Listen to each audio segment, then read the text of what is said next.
Entonces, te puedo preguntar, un doctor te va a preguntar, de hecho, que esto siempre es preguntado en los hospitales, ¿por qué no se le puede quitar el tratamiento esteroideo de manera instantánea? Hablen, chicos, ya les expliqué. ¿Por qué?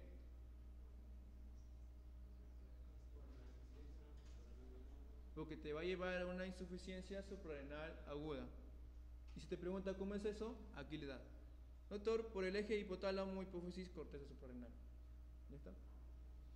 Entonces, si te pregunta cuáles son los síntomas que va a tener el paciente, solamente dile unas cuantas, las más importantes, las que te mencioné: hipotensión, hipoglucemia, hiponatremia. Bueno, la hiponatremia es muy peligrosa en sí. Ya hablaremos en una clase de metabolismo de los minerales, de sodio, potasio, calcio. Ahora, el otro era por el uso continuo de dosis suprafisiológicas, o sea, fármacos que están en dosis elevadas. ¿Qué te producen el equilibrio de líquidos y electrolitos? A ver, Marvin.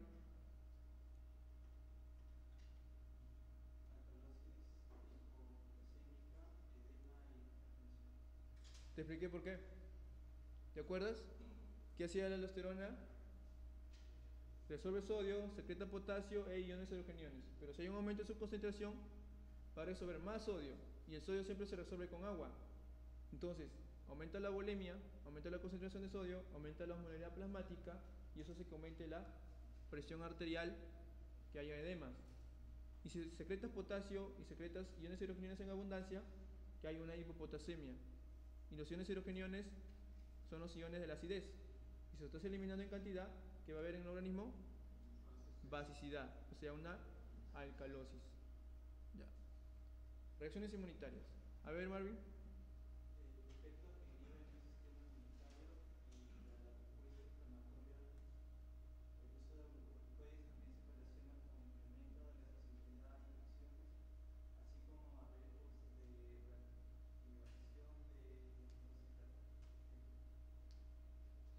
Ya. Solamente dime 3 mecanismos de inhibición inmunitaria o antiinflamatoria de los esteroides. Te dije 3. Ya de esas 3 nada más dime. Primero, ¿qué inhibe? Coenzima. Ya. La fosfolipasa A y la ciclooxigenasa 2. Ya, otra. Inhibe la liberación de productos de la hemoglobina E. ¿Por qué productos de la hemoglobina E? La hemoglobina E se une a una célula en hipersensibilidad tipo 1. ¿Cuál es? Mastocitos. Basófilos. Ajá. Entonces inhibe la liberación de estos productos del basófilo, que es la histamina, prostaglandinas, leucotrienos. Otro.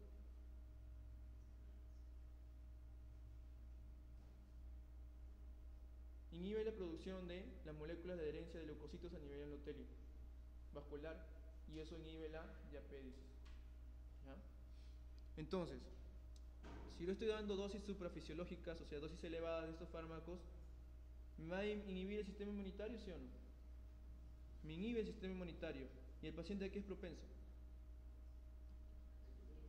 A infecciones. Entonces, si te preguntan una causa de inmunodepresión, entonces tratamiento prolongado o tratamiento en altas dosis de fármacos esteroideos.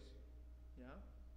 Entonces, ¿te acuerdas que la tuberculosis latente se hace reactiva en una inmunodepresión? ¿Y esto por qué? Una causa de inmunodepresión es tratamiento con esteroides. Y eso hace que los pacientes con tuberculosis latente sean reactivos. ¿Ya?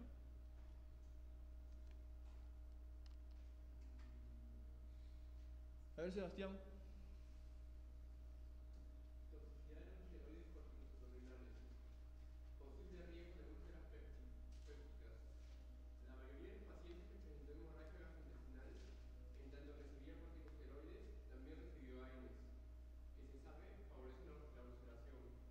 De ese modo, la participación patógena de los corticosteroides aún está abierta a debate.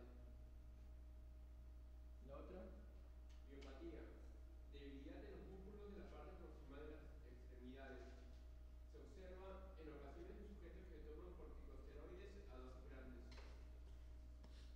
Entonces, en sí no está demostrado que los corticoides solo produzcan úlceras pépticas, las úlceras gástricas. Lo que sí está demostrado que las úlceras con AINES producen úlceras gástricas. Inclusive los AINES solos producen úlceras gástricas, pero el tratamiento con corticoides y esteroides hay mayor frecuencia de úlceras gástricas. Miopatías, ¿qué te produce? ¿Qué te produce, Sebastián? Debilidad en las extremidades. ¿Por qué? Tiene que ver con el metabolismo de los lípidos. ¿Te acuerdas que te dije que va a haber una redistribución del tejido adiposo? ¿Dónde se distribuye? Cuello de búfalo, fase de luna llena y obesidad abdominal. Y disminuye el tejido adiposo a nivel de las extremidades. Entonces, las extremidades se vuelven más débiles y va a haber una debilidad de las extremidades.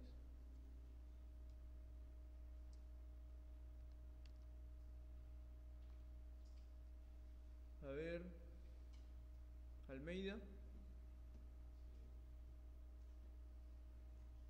Cambios conductuales, nerviosismo, insomnio, cambios del estado de ánimo o de la psique y psicosis manifiesta.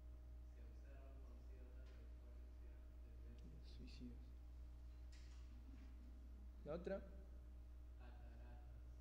El cese de la terapéutica puede no generar la solución completa de las opacidades y las cataratas suelen evolucionar a pesar de que el tratamiento disminuya. Se ha interrumpido. Entonces hasta ahí.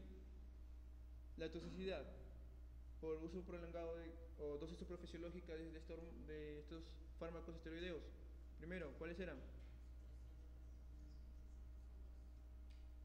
Era sobre el equilibrio de los electrolitos. ¿Qué producía?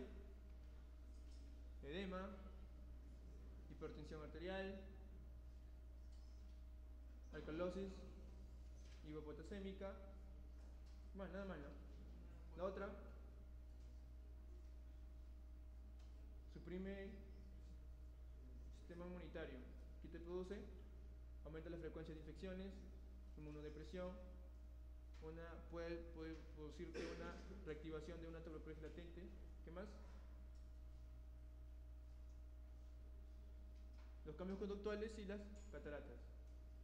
Te van a siempre, bueno, no sé si llegarán a ver, pero en los hospitales creo que sí van a llegar a ver pacientes asmáticos que reciben tratamiento esteroideo prolongado, o sea, crónico, que no le pasa con con los bloqueadores. ¿Qué son? ¿Beta bloqueadores o beta adrenérgicos? Los beta adrenérgicos, que no les pasa con beta adrenérgicos y anticolinérgicos, entonces utilizan corticoides. Y con tiempo prolongado los pacientes hacen cataratas y hacen el famoso síndrome de Cushing. ¿Ya? Entonces, vas a ver cataratas en pacientes asmáticos crónicos con tratamiento esteroideo. Es común encontrar eso. Osteoporosis. También los hormonas esteroideas producen osteoporosis. ¿Dónde es más frecuente esto? Las fracturas osteoporóticas. Ahí dicen, ¿en qué parte es más frecuente? Y las vértebras. Siempre los pacientes con tratamiento prolongado o dosis suprafisiológica de hormonas esteroideas te pueden hacer fractura de costillas y de vértebras. Ahora, la explicación, hay varios mecanismos. Esos son los. Juan. No, Jesús. Ahí dime los mecanismos.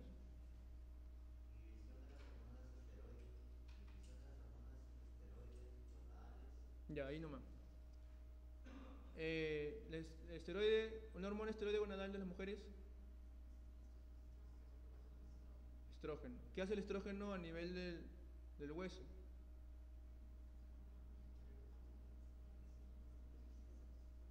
¿Cómo más? ¿Qué hace? ¿Es osteogénica o osteolítica? Ya. A ver, Romy. ¿Osteolítica o osteogénica? Osteolítica. Ya. Si es osteolítica, ¿disminuye o aumenta la densidad ósea? Disminuye. ¿Es osteolítica? Es osteogénica. Las hormonas esteroideas lo que hacen es activan a los osteoblastos para que den la formación de hueso. ¿Ya? Entonces, cuando hay tratamiento con esteroides, inhibe la función de estas hormonas esteroides gonadales. O sea, ya no se produce, sí se producen los estrógenos, pero no van a actuar muy bien sobre el hueso. No va a haber osteogenia. ¿Ya? Ahora, menor absorción de calcio a nivel intestinal. Ese es otro de los mecanismos por cual produce osteoporosis. A ver, ¿qué más?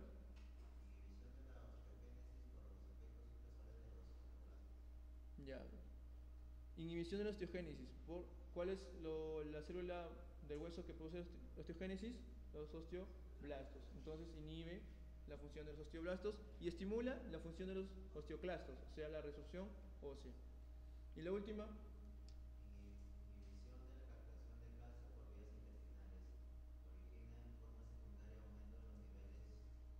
Para tu hormona.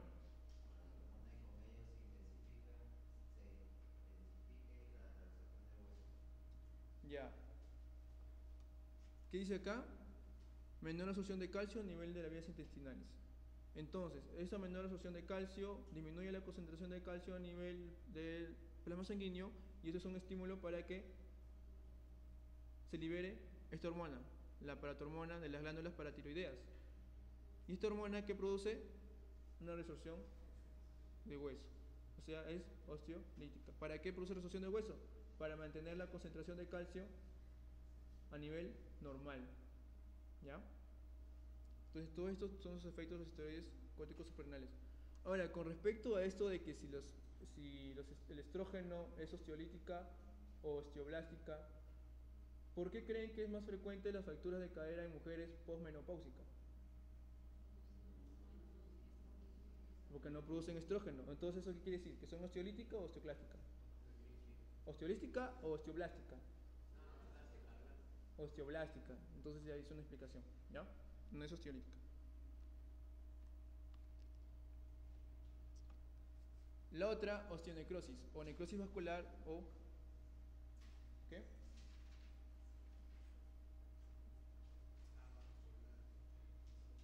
Masectica, ¿no? A ver, la chica de último, si me puedes leer eso. ¿Puedes leer eso? ¿Puedes llegar a ver o si te acercas?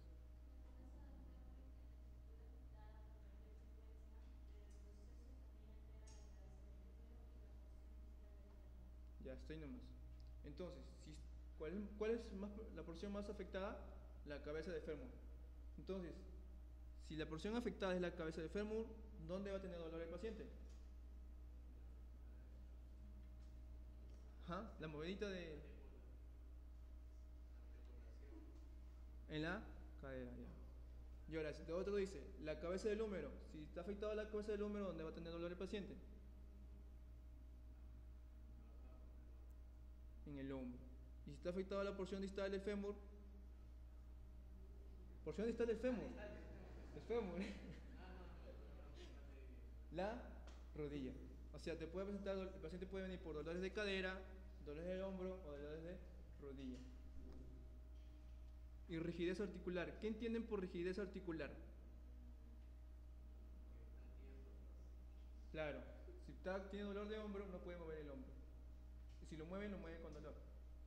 O hay rigidez de cadera o rigidez de la rodilla. ¿Ya? Ese es el famoso síndrome de Cushing. Paciente con tratamiento prolongado de hormonas esteroideas o dosis suprafisiológicas. ¿Qué te producía la insuficiencia suprarrenal aguda con respecto al peso? ¿Y ahora qué te peso acá? Aumento de peso, hay una obesidad. Mira, sobre todo abdominal, mira. No se ve el cuello de búfalo, pero sí se ve la fase de caer luna llena. Pómulos sobresalientes, rojizos. Ahí están las ectasias, o sea, arañas vasculares. Mira cómo están sus extremidades. Ahí está la redistribución de grasa corporal que se dirige hacia cuello, cara y abdomen. ¿A costa de qué? Del tejido adiposo de las extremidades. y por eso hay debilidad muscular. Ya, obesidad central, hay acné, fragilidad capilar, bueno. Acá están los signos, síntomas, otros. Dentro de los otros son alteraciones del metabolismo del hidrato de carbono, ya te expliqué, que aumenta la concentración de glucosa, porque son una hormona diabetogénica. Te produce osteoporosis, como ya explicamos, por todos los mecanismos, pregunta de examen, mecanismos por cual las hormonas esteroideas producen osteoporosis. ¿Ya? Ahora mira, te produce osteoporosis, pero en compensación, ¿qué hace el organismo? Saca más calcio. ¿De dónde? O sea, ¿sí o no que las hormonas esteroideas inhiben la absorción de calcio a nivel intestinal? Ese es un mecanismo de osteoporosis. Pero el organismo, ¿con qué hormona hace que la concentración de calcio se mantenga dentro de los límites normales? La protohormona. Ahora, si tú le das tratamiento prolongado con esteroides a un paciente, inhibes la absorción de calcio, pero y aumentas la concentración de paratormona. Eso hace que aumente más la resorción de hueso y aumente la concentración de calcio a nivel de plasma sanguíneo. Y eso es una causa de litiasis a nivel de los riñones, o sea, una nefrolitiasis por cristales de calcio. O sea, ahí falta nefrolitiasis. O sea, todo viene en secuencia. Osteoporosis, primero las hormonas esteroideas disminuyen la absorción a nivel intestinal de calcio, entonces el organismo saca calcio ¿de dónde? De los huesos, y eso te contribuye a una osteoporosis. Ahora, aumenta la concentración de calcio y te produce una nefrolitiasis por cristales de calcio. ¿Ya? Todo tiene secuencia. Sus aplicaciones terapéuticas de estas hormonas esteroideas. Cuadros reumáticos. Todos los lupus eritematoso, síndrome de Sjögren, artritis reumatoidea, esclerosis múltiple, tienen una fisiopatología inmunitaria e inflamatoria. Es por eso que se le da las hormonas esteroideas. ¿Ya? Cuadros alérgicos, como el asma bronquial, que es un cuadro alérgico por hipersensibilidad tipo 1. ¿Cuál era el mecanismo de acción de estas hormonas? Bueno, de estos fármacos esteroideos en el asma bronquial, que inhibe la liberación de los mediadores, como son la histamina y la prostaglandina de los basófilos, ¿verdad? Ya. Cuadros cutáneos, hay ciertas enfermedades inflamatorias que afectan la piel. Esa es tarea. En el tubo digestivo solamente se utilizan dos enfermedades. Colitis ulcerosa crónica y enfermedad de Crohn, que tienen como base una fisiopatología inmunitaria. Cuadros malignos. Solamente se utiliza como quimioterapia en estos tipos de leucemia. Leucemia linfocítica aguda y linfomas debido a sus efectos antilinfocíticos. Solamente linfomas y leucemia linfocítica aguda. Edema cerebral, pero solamente en ciertos casos, en los que están afectados por parásitos o con neoplasias, sobre todo las metastásicas y no locales. Y los cuadros oculares. Controversia. El tratamiento con corticoides que te va a producir a nivel de globo ocular, cataratas, pero también se utiliza como una aplicación terapéutica en los cuadros oculares, en ciertas enfermedades inflamatorias del globo ocular. Pero yo te dije que solamente produce cataratas en tratamiento prolongado y dosis suprafisiológicas. Entonces estos tratamientos solamente duran días nada más para los cuadros oculares. ¿Ya?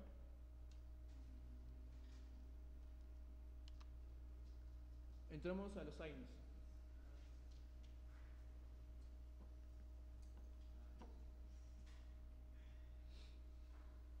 Entonces nos vamos de frente al mecanismo de acción de los AINES. Creo que está en la gráfica. Ya. ¿Qué inhiben? 1, la ciclooxigenasa 2. Ya.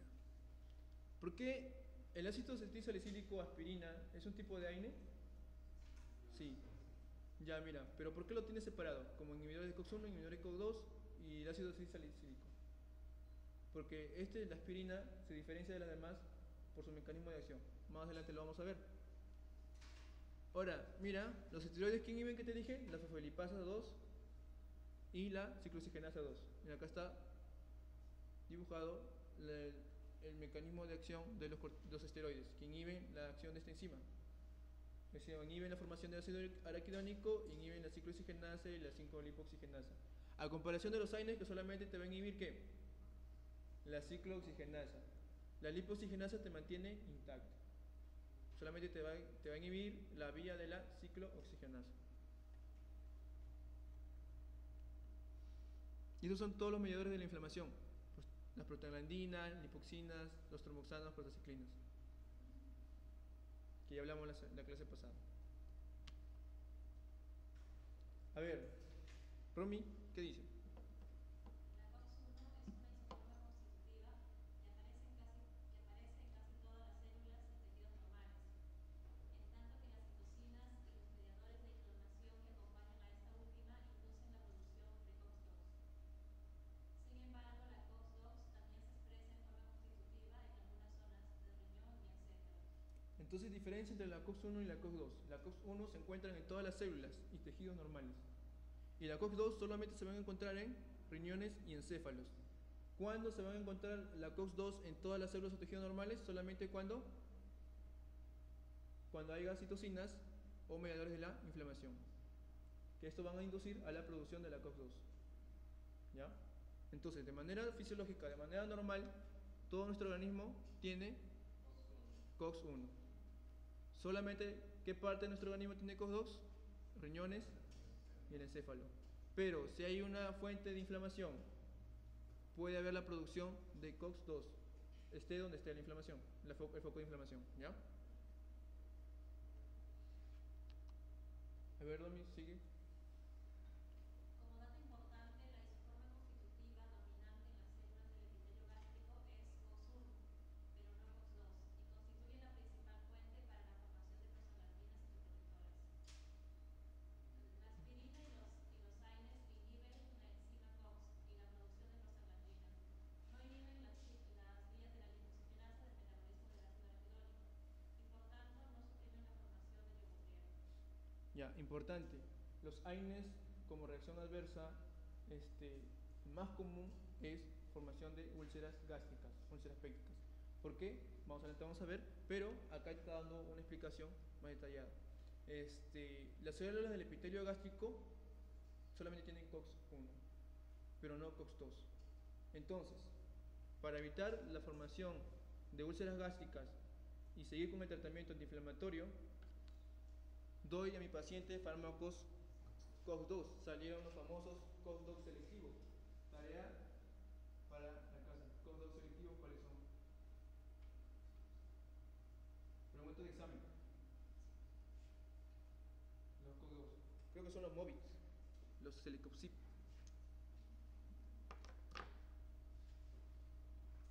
Entonces, y como ya le expliqué antes, que solamente te inhiben la vía de la lipoxigenasa más no la ciclooxigenasa, perdón. Te inhiben la vía de la ciclooxigenasa más no de la lipooxigenasa. A comparación de los esteroides que te inhibían todo, ¿verdad? A ver, Romy. La aspirina modifica a la COX-1 y a la COX-2 e inhibe de manera irreversible la actividad de la ciclooxigenasa. Se trata de una diferencia importante respecto a los demás AINES. La duración del efecto de los AINES diferentes de la aspirina, que inhibe de manera competitiva los sitios activos de las enzimas COX, depende de manera más directa de la evolución cronológica de la bioeliminación del fármaco. Ya, ahí está la gran diferencia entre la aspirina y los demás AINES. La aspirina tiene una inhibe de manera irreversible. Y en cambio los demás, de manera competitiva. ¿Cuál sería la diferencia? ¿Qué quiere decir que es irreversible y qué quiere decir una inhibición competitiva?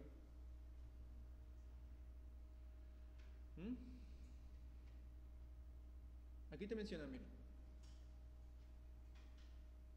Depende de manera más directa de la evolución cronológica de la bioeliminación del fármaco. ¿Qué quiere decir? Que los demás AINES, excepto la aspirina, actúan sobre las COX, tanto 1 o 2, ¿pero qué? Por un tiempo determinado nada más. o sea, por un tiempo determinado, por el tiempo de vida media del fármaco nada más. Y de ahí el fármaco se degrada y la COX-1 y la COX-2 siguen sus funciones. Pero la aspirina modifica la COX-1 y COX-2, pero de manera irreversible. O sea, se une a la COX-1 a la COX-2 y la inhibe hasta que se dé una nueva formación de COX-1 o COX-2. En cambio, aquí no se va a dar la nueva formación de COX-1 y COX-2, sino aquí se va a degradar el fármaco y ya. Pero acá tiene que haber una nueva formación de COX-1 y COX-2 para que sigan sus funciones. Esa es la gran diferencia entre la aspirina y los demás AINES, los antiinflamatorios no esteroideos. Por eso la aspirina se da como tratamiento para prevenir eventos cardiovasculares en pacientes con infarto de miocardio. ¿Ya? Acá tengo una diapo de eso. A ver, Romy. Por tanto, las consecuencias de la inhibición de la COX-1 plaquetaria, COX-2 en los megacariocitos, duran toda la vida de la plaqueta. Por tal motivo, la inhibición de la formación del tromboxano A2, que depende de la COX-1 plaquetaria, es acumulativa con las dosis repetitivas de aspirina y dicha formación tarda 8 a 12 días, que es el tiempo de renovación plaquetaria, en recuperarse después de interrumpir el consumo de ácido láctico. Entonces, de nuevo seguimos explicando. Por eso la aspirina se da para prevenir eventos cardiovasculares en pacientes con antecedentes de infarto agudo de miocardio o que te pueden hacer un infarto agudo de miocardio. ¿Por qué? Porque te inhiben la COX-1 plaquetaria. ¿Se acuerdan que la plaqueta es uno de los elementos para el sistema de coagulación? Y la coagulación, ¿te acuerdas que siempre pacientes con hipertensión o pacientes con enfermedades cardiovasculares tienen el endotelio dañado porque tienen las placas de ateroma y todo, y se puede formar trombos? Y el trombo se puede salir una parte y se puede formar émbolos. Entonces, para prevenir esto, la formación de trombos, se le da la aspirina, antiagregante plaquetario, que te inhibe la COX-1. ¿Pero por qué no te inhibe la COX-2? Lo has mencionado, lo has leído. Ya, fíjate. No, porque la plaqueta no tiene COX-2, solamente tiene COX-1. La plaqueta lo que va a tener, los COX-2 solamente van a tener los megacariocitos, que son los precursores de las plaquetas. Entonces, si la aspirina tiene una forma de inhibición irreversible, ¿qué quiere decir esto? Que dura toda la vida media de la plaqueta, o sea, se da una nueva formación de COX-1 y COX-2. Ahora, ¿por qué la plaqueta no da nueva formación de COX-1 y COX-2? Porque la plaqueta no tiene núcleo. ¿Y dónde se da la formación de proteínas? Porque en sí la enzima es una proteína. ¿Y dónde se da la formación de proteínas? El núcleo. ¿Y cómo se llama ese proceso? ¿Transcripción, traducción, replicación? Traducción. Ya. Entonces, como la plaqueta no tiene núcleo, no se da formación de nuevas proteínas. Y como la aspirina está bloqueando de manera irreversible la COX-1, lo más normal era que la plaqueta responda produciendo más COX-1 a su superficie. Pero como no tiene núcleo, no va a producir COX-1. Es por eso que la aspirina se utiliza como tratamiento profiláctico para la formación de trombos en pacientes con enfermedades cardiovasculares.